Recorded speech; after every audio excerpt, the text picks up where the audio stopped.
환율.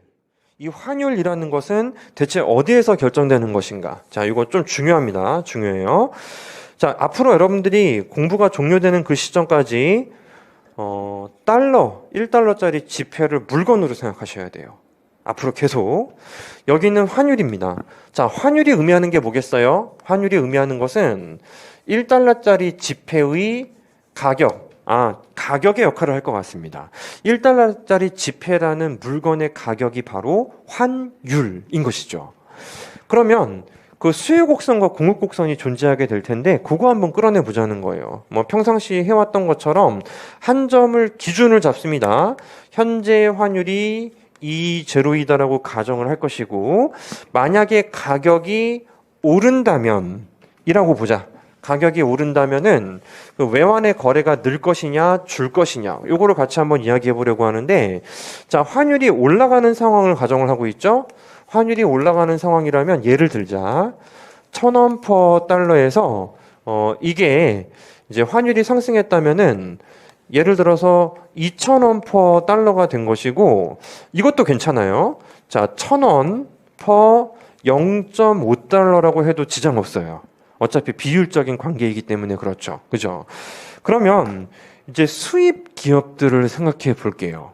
외환을 수요하는 것은 수출 기업이 아니에요. 수입 기업들입니다. 외환을 수요하는 것은 수입 기업들인데, 환율이 오르게 되면은 수입업자들은 1달러짜리 제품을 1,000원 가격 택을 딱 붙였다고, 기존에 판매할 때는. 근데 그 상황이 이렇게 바뀐 거죠. 똑같이 1달러짜리 제품을 들고 들어왔는데, 근데 이제는 가격 택을 2,000원으로 상승시켜야 된다. 그러면 이게 이제 우리나라에서 생산하지 못하는 필수적인 의료기기 뭐 그런 거라면 문제 없어요. 문제 없습니다. 가격이 올라가도 병원에서 의료기기 주문 들어온다고. 문제가 없다고. 물량이 안 바뀐다고.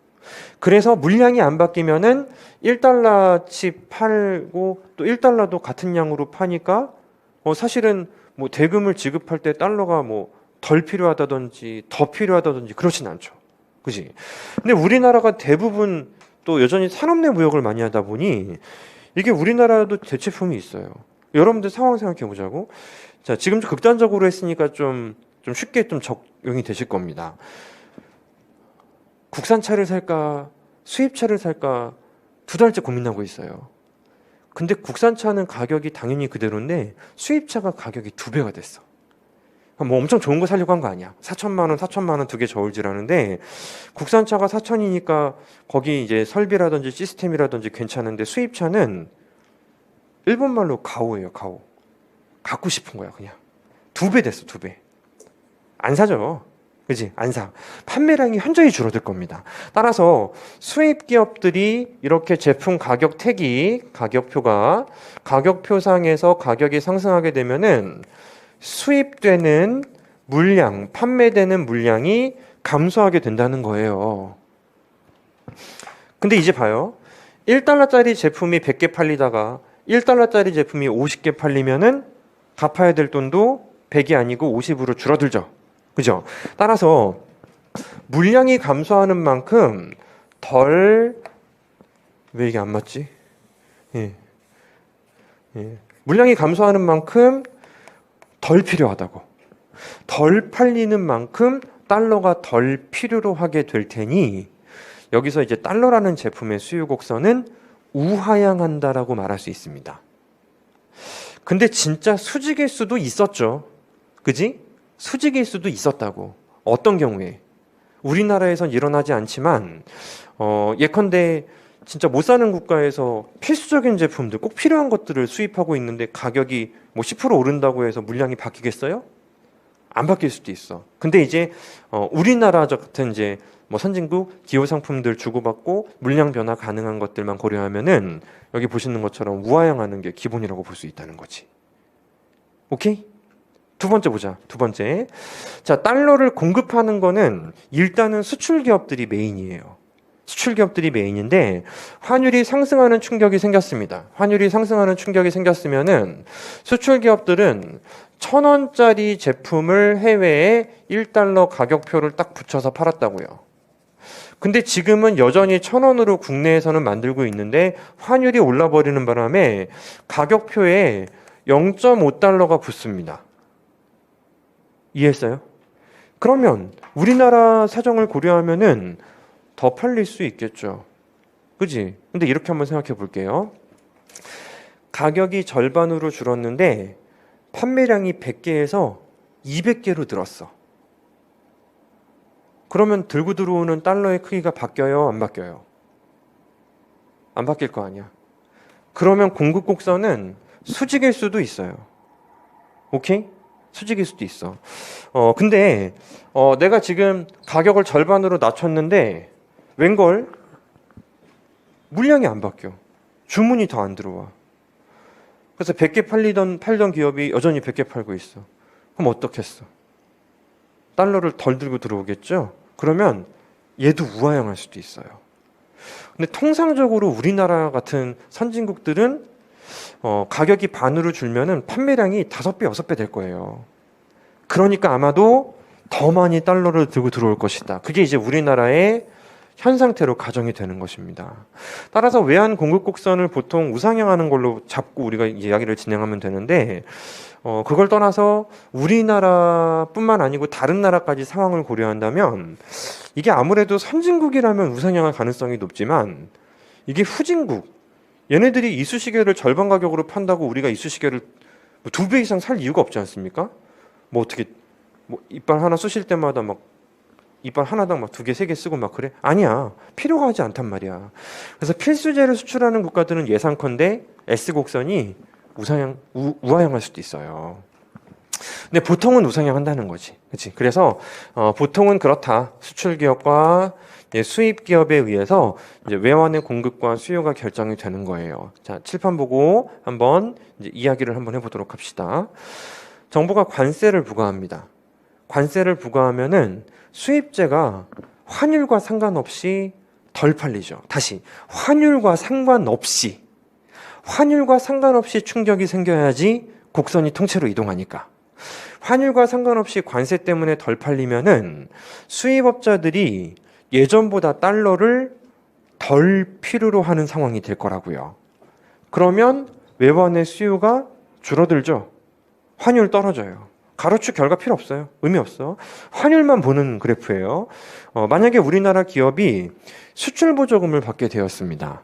환율과 상관없이 수출 물량이 증가하죠. 그럼 달러 많이 벌어오겠다, 그죠? 달러 많이 벌어오면은 환율과 상관없이 늘어났으니까 S가 오른쪽으로 가고 환율은 떨어지는 거예요. 이렇게 푸는 거라고.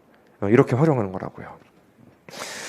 근데 이제 지금은 예전에 달러는 경상거래에 의해서만 왔다 갔다 돈이 했는데 지금은 자율적인 자본거래에 의해서도 얼마든지 돈이 왔다 갔다 할 수 있어요. 그래서 자본이 만약에 외국인들이 국내 채권을 구매하겠다라고 하면은 자본 유입이라고 볼 수가 있잖아요.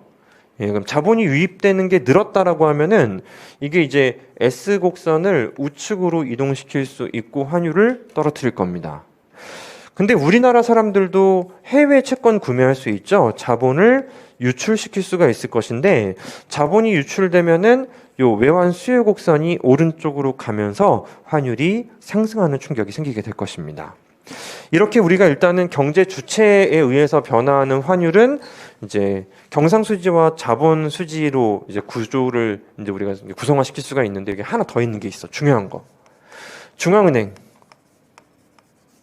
중앙은행 대차대조표 여러분들 암기 부탁드린다고 했나요, 제가? 네. 여기는 이제 N, F, A 그리고 여기는 본원 통화, 여기는 통화권이 있었죠. 통화권이 있었습니다. NFA가 증가합니다. NFA가 증가한다는 게 무슨 말이에요?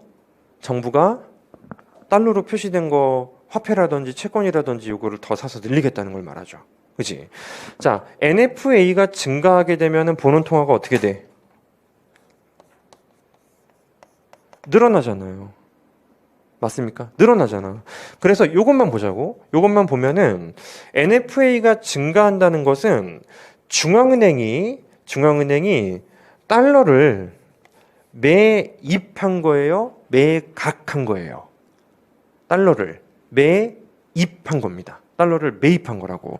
자, 달러를 매입하게 된다라는 것은 이게 무슨 말이냐면 외환 보유액을 키우겠다는 것을 말합니다. 외환 보유액을 키우기 위해서 달러를 매입한다라는 것은 외환에 대한 수요를 늘리겠다는 것과 마찬가지가 되겠죠. 그지? 외환을 매입한다라는 것은 외환에 대한 수요를 더 중앙은행에 의해서 키우겠다는 것을 의미하기 때문에 따라서 얘는 수요 곡선을 오른쪽으로 보낼 것이고 환율이 상승하는 충격이 생기게 됩니다. 이해했어? 그럼 그 과정에서 필연적으로 생기는 사건이 있는데 바로 국내 통화량의 증가라는 거죠. 이제 국내 통화량이 증가하겠다. 채권으로 봐요. 달러 채권을 중앙은행이 샀어. 사면서 그 소유자에게 원화를 지급해요. 그러면 이제 달러 통화량이 늘어날 수밖에 없다는 거예요. 근데 이것도 되잖아, 그지? 이것도 색깔이 잘 안 보이니까 제가 여기 표시만 할게요. 이렇게 떨어뜨리면은 H가 감소할 수도 있다고. 이걸 떨어뜨린다라는 것은 중앙은행이 보유하고 있는 달러 상품 있죠? 이 달러 상품을 매각하는 거예요. 중앙은행이 보유하고 있는 이 달러로 표시된 상품들, 달러 자체를 팔든지 달러로 표시된 채권을 팔든지 그거를 시장에 팔아버리는 거예요. 그럼 누군가는 그걸 사면서 원화를 지급하겠죠. 그지? 원화를 중앙은행에다가 지급할 거 아니야. 그럼 보는 통화가 감소한다고.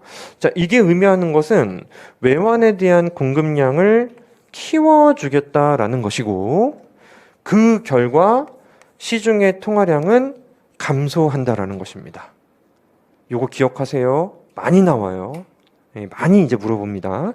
따라서 중앙은행이 외환을 매각한다는 의미, 중앙은행이 외환을 매입한다라는 의미, 이 두 가지를 여러분들이 확실하게 잘 기억을 해두셔야지 이 외환 시장에 개입하는 거는 수출업자, 수입업자, 자본 유출, 유입뿐만 아니고 그 중앙은행도 가능하구나라는 부분에 대해서 우리가 또 이해의 폭을 넓힐 수가 있게 되는 거예요.